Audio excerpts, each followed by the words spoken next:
In today's video, I'm going to teach you how to fix OneDrive icon missing from Taskbar and File Explorer 5 minutes. If your OneDrive icon has disappeared or your OneDrive folder isn't showing properly in File Explorer, don't worry, we'll refresh the app and sign it back in so the icon and integration return. You'll need a Windows PC, an internet connection, and a few minutes. Start by opening the Start menu and searching for OneDrive. This confirms whether Windows recognizes the app and gives you quick access to its options. If it appears in the results, open its app settings from there. Next, choose Uninstall. Removing OneDrive from your PC won't delete your cloud files. Everything in your OneDrive remains safely stored online.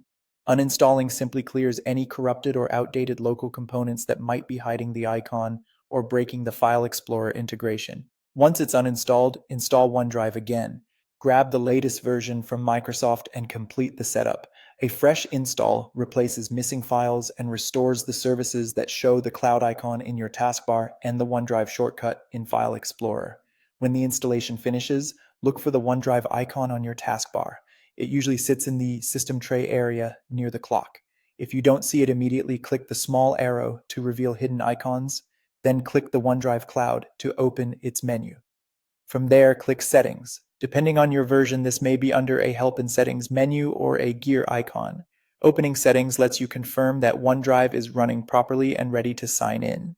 Go to the Account tab. This is where you manage the account that OneDrive uses on your device and link it to your files in the cloud. Click Add Account to sign in. Use the Microsoft account associated with your OneDrive. Signing in reconnects your PC to your cloud storage so the taskbar icon and File Explorer shortcuts can reappear and stay in sync. Finally, follow the steps to complete setup. Choose your OneDrive folder location if prompted, pick which folders to sync if you want to save space, and finish the wizard. Give it a minute to sign in and start syncing.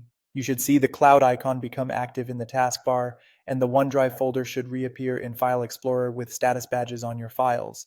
That's it. By reinstalling OneDrive and signing in through the Account tab, you restore the taskbar icon and File Explorer integration quickly and reliably. If you found this helpful, keep this process in mind anytime the icon goes missing or syncing looks stuck.